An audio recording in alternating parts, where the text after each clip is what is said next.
जैकबाबाद मां के खबर दींदा हलूं। ब्यूरो चीफ वसीम इकबाल की रिपोर्ट मुताबिक ज़िला जैकबाबाद मीर एजाज खान जखरानी जा मुख्तलिफ गोठन जा दौरा। गुज़िरियल रात मीर एजाज हुसैन खान जखरानी के मान दींदे गोठ मेहराब खान सभायो, गोठ मीर हज़ार खान सभायो, गोठ रबन सभायो, गोठ शेर मोहम्मद खान सभायो, गोठ शिटल खान टालानी पारां पीपी उम्मीदवारन मीर एजाज हुसैन जखरानी और हाजी शेर मोहम्मद मुगेरी की हिमायत में कारगर गॾिजाणी कंदे चयो त असां पाकिस्तान पीपल्स पार्टी के उम्मीदवारन सां हर दुख सुख में गॾु आहियूं। असां सभु गोठ वारा संदन भरपूर हिमायत जो ऐलान कयूं था।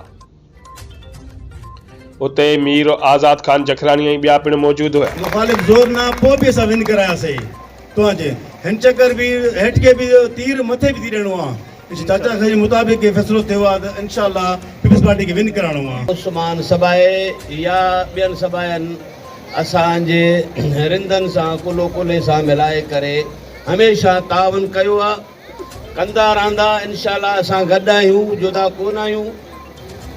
गुज़िरियल पीरियड में भी गॾु हुयासीं, हाणे भी गॾु आहियूं।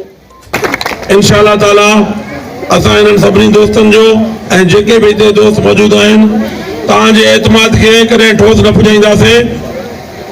ऐं मीर एजाज खान जखरानी साहब NA 190 ते आहिनि, मां PS 1 ते आहियां।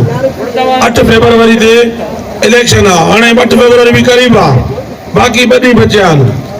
महिरबानी करे 8 फरवरी ते भरपूर अंदाज में सब तमाम बुजुर्ग नौजवान ऐं असांजा मर्द न्याणी उन्हनि जा भी वोट कास्ट कराए असांखे कामयाब कियो।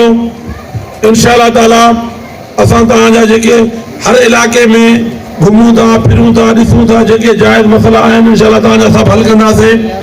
हाणे मूंखे मूंसां गॾु हाणे ॾाढो आज़ाद खान जखरानी साहब ॿुधायो त हिते रोड जो स्कीम मीर एजाज खान जखरानी साहब अॻु में ॾिनो आहे। हाणे केयरटेकर गवर्नमेंट जे करे उहो कमु शुरू न थी सघियो। हाणे उहो कमु भी इंशाअल्लाह 8 फरवरी खां पोइ शुरू थी वेंदो। ऐं बक़ाया जेके भी हिते रोड रस्ता या ट्रांसफार्मर